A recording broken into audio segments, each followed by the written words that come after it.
ជំរាបសួរបងប្អូនទាំងអស់គ្នាថ្ងៃនេះនាងខ្ញុំសូមបង្ហាញជូនបងប្អូនពីរបៀប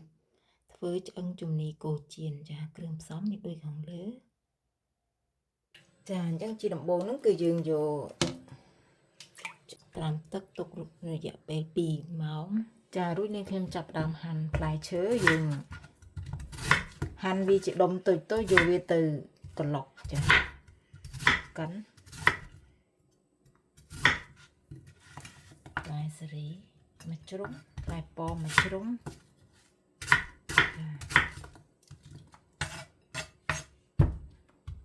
ខ្ទឹមបារាំង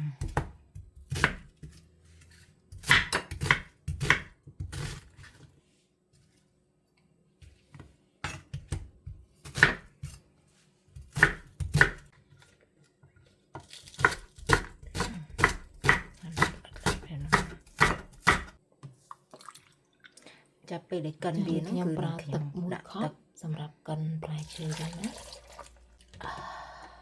ចាអញ្ចឹងយើងចាប់ផ្ដើមលាយគ្រឿងជាមួយនាងខ្ញុំនេះខ្ញុំប្រើម្រេចកន្លះស្លាបព្រាចាខ្ទឹមចិញ្ច្រាំហ្នឹង1ស្លាបព្រា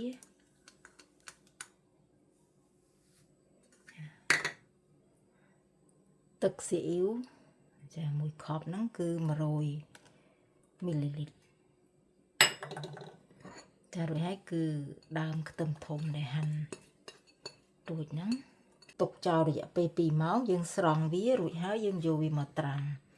ជាមួយនឹងទឹកខ្សោះរបស់យើងចាត្រាំវារួចហើយយើងទុកវាចោលរយៈពេល2ទៅ3ម៉ោងចាអញ្ចឹងយើងចាប់ផ្ដើមដាក់ចៀនវាសាច់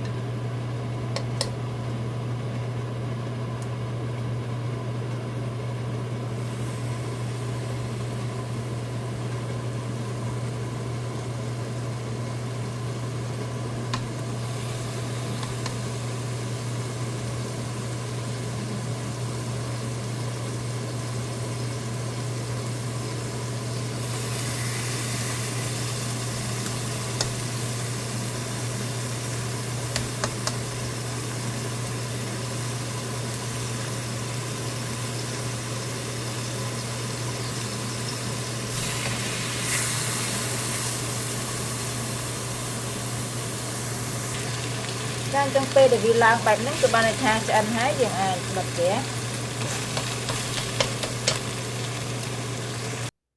ចាសូមអរគុណចំពោះការតាមដានវីដេអូរបស់នាងខ្ញុំ